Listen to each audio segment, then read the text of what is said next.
Un saludo para todos, mi nombre es Luis Aristizábal, tengo una especialización en emergencias y desastres, soy instructor de trauma y reanimación y vamos a revisar las guías recientemente publicadas por la Sociedad Europea de Cardiología para el manejo del paciente con infarto agudo de miocardio sin elevación del ST. Recordemos entonces que la presentación clínica puede ser muy diversa, teniendo incluso desde los infartos silenciosos en diabéticos, ancianos, postquirúrgicos, el paciente ya no tener incluso ese dolor torácico que lo lleva a consultar, o el paciente arribarnos en paro cardíaco o presentar paro durante la valoración médica. Ese disconfort torácico, que puede ser muy típico o atípico, los equivalentes anginosos que nos deben hacer pensar siempre en un síndrome coronario agudo, y la forma de estratificarlo mucho más rápida y expedita, que es el electrocardiograma, para ver si tiene una elevación del ST o si no está elevado por los cambios del ST o la onda T, o si por el contrario lo que tiene nuestro paciente es una angina inestable. Recordemos entonces que el infarto es una necrosis del músculo cardíaco dentro de ese cuadro clínico de isquemia apoyado por la elevación o descenso de los biomarcadores, ojalá troponina ultrasensible, y que tenga al menos uno de los siguientes puntos: síntomas de isquemia miocárdica, cambios agudos de isquemia en el electrocardiograma o que aparezcan ondas Q patológicas, que se evidencie pérdida en las imágenes, pérdida de miocardio, asinesia o hipocinesia, o que se documente la presencia de trombos intracoronarios en un cateterismo o en la autopsia. De acuerdo a la última definición de infarto agudo de miocardio, tenemos 5 tipos. El tipo 1, que es la formación de trombos por ruptura, fisura, erosión de una placa ateromatosa, que va a obstruir el flujo en ese punto o va a embolizar a uno más distal. El tipo 2, que es un desbalance entre la demanda o aporte de oxígeno, provocando infarto agudo de miocardio. El tipo 3 es un infarto que va a llevar a la muerte del paciente cuando no hay biomarcadores para hacer esa estratificación. El tipo 4 relacionado con el cateterismo y el tipo 5 con el bypass. El síndrome coronario agudo ha mejorado muchísimo el manejo de los pacientes por las recomendaciones que se van publicando en sus últimos 20 años, y esto incide notablemente en la mortalidad a 6 meses, de acuerdo a la implementación de terapias antiplaquetarias y el cateterismo en las primeras 72 horas de estos pacientes con infarto sin elevación del ST. Se recomienda entonces medir la troponina ultrasensible a la llegada y a la hora o 2 horas del arribo del paciente. No se recomienda medir de forma adicional a la troponina otros biomarcadores como la CKMB, y en los pacientes con infarto sin elevación que van a ser llevados a cateterismo se prefiere el prasugrel al ticagrelol. No se recomienda, dicen las guías del 2020, dar cargas de inhibidor P2Y12 de forma rutinaria a pacientes con infarto sin elevación del ST, en quienes desconocemos la anatomía coronaria y van a ser llevados a cateterismo en forma temprana. Esto es muy importante tenerlo en cuenta, porque si no va a ser llevado en forma temprana al cateterismo, sí se le debe administrar considerando el riesgo de sangrado para su administración. Lo mismo que en los pacientes que tienen una fibrilación auricular y el chatback es positivo, después de una semana con terapia antitrombótica triple, nos recomiendan seguir con una terapia doble basada en un anticoagulante oral no antagonista de la vitamina K y clopidogrel por espacio de un año. El uso de un anticoagulante oral sumado al prasugrel o al ticagrelol podría ser incluso una alternativa a manejar a los pacientes con ASA, anticoagulante oral y clopidogrel. Recordemos que los criterios de alto riesgo para cateterismo en las primeras 24 horas es el infarto sin elevación, los cambios dinámicos del electrocardiograma, ST y onda T, la elevación transitoria del ST o un puntaje superior a 140 puntos en el score de Grace. La angiografía o cateterismo diferida debe considerarse en pacientes que están estables desde el punto de vista hemodinámico, que no tienen elevación de ST y que fueron reanimados de forma exitosa a nivel extrahospitalario. Y hablando de paro cardíaco, si el paciente nos hace un paro y lo reanimamos de forma exitosa, debemos tener de inmediato un electrocardiograma y una ecocardiografía. Nos recomiendan que la revascularización del paciente sea completa cuando se documenta enfermedad multivaso. Dentro de los principales cambios que se han dado en los últimos 5 años es que en el protocolo de toma de muestras de biomarcadores al arribo y a las 3 horas, antes era para descartar, ahora es para descartar o confirmar, y no solamente a las 3 horas, sino a la hora o a las 2 horas, de acuerdo al tipo de laboratorio con el que contemos para medición e interpretación de la troponina ultrasensible. De igual modo, la angiotomografía coronaria pasó de ser considerada a una alternativa cuando la troponina y el electrocardiograma son normales o no concluyentes. De igual modo, el monitorizar a los pacientes por espacio de 24 horas o hasta el cateterismo cuando tengan riesgo de arritmias cardíacas pasó de ser una consideración a una recomendación, y lo mismo vemos cuando se debe extender ese monitoreo por más de 24 horas, debería ser considerado en el 2015 y ahora es recomendado para pacientes con un riesgo alto o intermedio de sufrir arritmias cardíacas. También nos recomendaban en el 2015 el uso de los scores de riesgo, y ahora, si bien es cierto, bajo el nivel de recomendación, el score de Grace podría seguir siendo utilizado. Pero hay que tener en cuenta que es la clínica y los biomarcadores y las otras herramientas diagnósticas las que nos dan la pauta del manejo de nuestro paciente. La administración de ASA en P2Y12 por un tiempo superior al año podría ser considerado, y ahora no es que haya cambiado, sino que nos dicen que como prevención secundaria avanzada debería ser considerado en los pacientes con alto riesgo isquémico y que no tengan mayor riesgo de sangrado. Dentro de las herramientas diagnósticas, pues está el infaltable electrocardiograma, que puede ser normal hasta el 30% de los pacientes, que debe ser tomado los primeros 10 minutos de arribo del paciente de urgencias o en el primer contacto prehospitalario, y que si ese electro no es concluyente y el paciente persiste con síntomas de angina, se deben tomar las derivadas posteriores para descartar o confirmar compromiso de la circunfleja o precordiales derechas cuando estamos considerando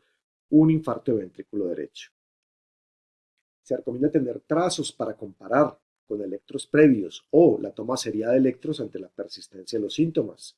Recordar que la presencia de un bloqueo de rama izquierda de las DGIS previo debe ser analizado con los criterios de Sgarbosa, Chapman, Cabrera o Smith para confirmar cambios agudos y manejarlo de tal modo, y que si los síntomas persisten debe manejarse como un infarto con elevación de ST a pesar de esos hallazgos ya ser conocidos. Los pacientes estables y con bloqueo de rama izquierda vamos a tener tiempo a esperar el resultado de la troponina. Entonces, no despreciar un bloqueo de rama izquierda o incluso de rama derecha que nos recomiendan el paciente con un cuadro muy clínico de isquemia debe ser llevado a cateterismo.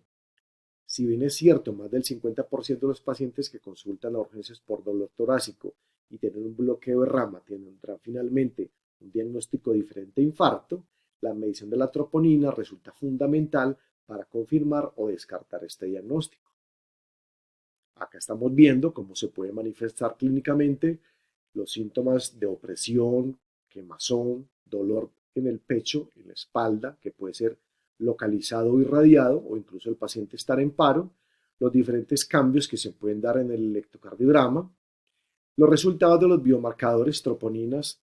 al arribo del paciente o cuando ya van pasando 1, 2 o incluso 3 horas para descartar o confirmar infarto agudo de miocardio.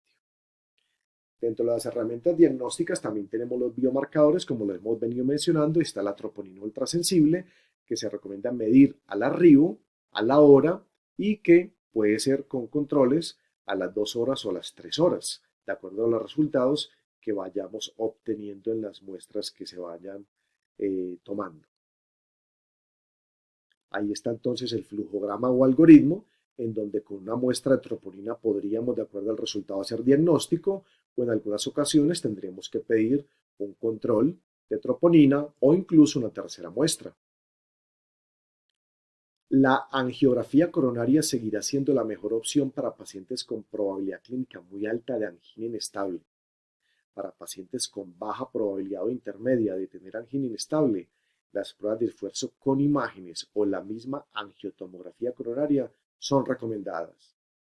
Un ecocardiograma nos va a servir para sospechar enfermedad isquémica cardíaca, para considerar otros diagnósticos diferenciales o para ver incluso el pronóstico de la función ventricular cuando el paciente va a ser dado de alta después de haber sido manejado por un infarto agudo de miocardio. La resonancia magnética cardíaca puede evaluar la perfusión como anomalías del movimiento de la pared, así como detectar tejido cicatrizal. Y la angiotomografía coronaria permite la visualización de las arterias coronarias, y una exploración normal va a excluir enfermedad coronaria. Los puntajes clínicos para valorar el riesgo, ya habíamos mencionado el GRACE y el CRUSADE para el sangrado, y vamos a considerar riesgo de sangrado alto cuando tenemos un criterio mayor y dos menores, de acuerdo a esta lista de chequeo en esta tabla que podemos ver acá con más calma y detenimiento. Dentro del tratamiento farmacológico, el tratamiento antitrombótico obviamente es obligatorio en los pacientes con síndrome coronario agudo sin elevación del ST, que van a ser llevados o no a tratamiento invasivo. La elección, combinación, momento, inicio y duración del mismo va a depender de factores intrínsecos o extrínsecos del paciente. La inhibición plaquetaria suficiente y la anticoagulación temporal hasta que se destape el vaso es esencial en los pacientes con infarto sin elevación del ST. Las dosis de ASA o aspirina son las usualmente recomendadas, no ha habido ningún cambio, lo mismo que con las dosis de inhibidor de P2Y12, prasugrel, clopidogrel o ticagrelol. Ahí están entonces los factores intrínsecos que veíamos ahora y los extrínsecos para saber cómo vamos a antiagregar. Dentro del tratamiento farmacológico, entonces, el clopidogrel debería ser considerado cuando no se puede administrar ninguno de los otros dos. El prasugrel, debido a una mejor función endotelial, debería ser considerado como el inhibidor P2Y12 preferido en los pacientes que van a ser llevados a cateterismo. No se recomienda administrar de rutina previamente, como mencionamos ahora, si se va a llevar de forma temprana a cateterismo. El prasugrel, el ticagrelol y el clopidogrel, ahí tenemos las dosis en las que nos recomiendan ajustar el prasugrel en mayores de 75 años o menores de 60 kilos de peso para darle 5 miligramos vía oral al día como dosis de continuación. Ahí están entonces los diferentes antiagregantes plaquetarios para que los revisemos con más calma y detenimiento. Y cuando hablamos del tratamiento no farmacológico, hablamos de la isquemia, en donde los nitratos sublinguales o intravenosos, cuando no hay contraindicaciones, es la piedra angular del tratamiento a este nivel. Y los beta bloqueadores en los pacientes con síntomas isquémicos continuos que no tengan contraindicación. Se recomienda continuar el tratamiento crónico con beta bloqueador, a menos de que el paciente tenga una falla cardíaca descompensada. Se recomiendan los nitratos en pacientes con hipertensión no controlada o signos de falla cardíaca. Y en los pacientes que tengan una angina vasoespástica, se debe considerar los calcio antagonistas y los nitratos, evitar los beta bloqueadores en esta población. Dentro de la anticoagulación de este paciente, se debe evitar un cruce entre anticoagulantes, especialmente entre la heparina sódica y los de bajo peso molecular, con la excepción de agregarle heparina sódica al fondaparinux. Se debe suspender la anticoagulación luego del cateterismo cuando veamos ahora, excepto si tiene otra patología que amerite que el paciente permanezca anticoagulado. Y en los pacientes que tengan muy alto riesgo de hemorragia, definido como un episodio de hemorragia reciente en el último mes o una cirugía planeada no aplazable en un futuro próximo, se debe considerar un mes de manejo con ASA y clopidogrel. El manejo del sangrado asociado se debe considerar en los pacientes con hemorragia continua grave, si es asociado a dabigatran con el idarucizumab. En pacientes con sangrado asociado a anticoagulantes vitamina K, entonces vamos a tener el concentrado de complejo de protrombina de 4 factores. Y si no se tiene, pues el plasma fresco congelado. Lo mismo en los pacientes con hemorragia asociada a los anticoagulantes orales no dependientes de vitamina K. Ahí está entonces los antiagregantes, los anticoagulantes, el flujograma para que revisemos con más detenimiento el riesgo de sangrado, el tratamiento invasivo en forma inmediata en las primeras 2 horas en pacientes de muy alto riesgo, en forma temprana en las primeras 24 horas con pacientes con alto riesgo. La disección espontánea de la arteria coronaria se define como esa separación no arteriosclerótica, no traumática y iatrogénica, y hay 3 tipos y su manejo no es claro actualmente.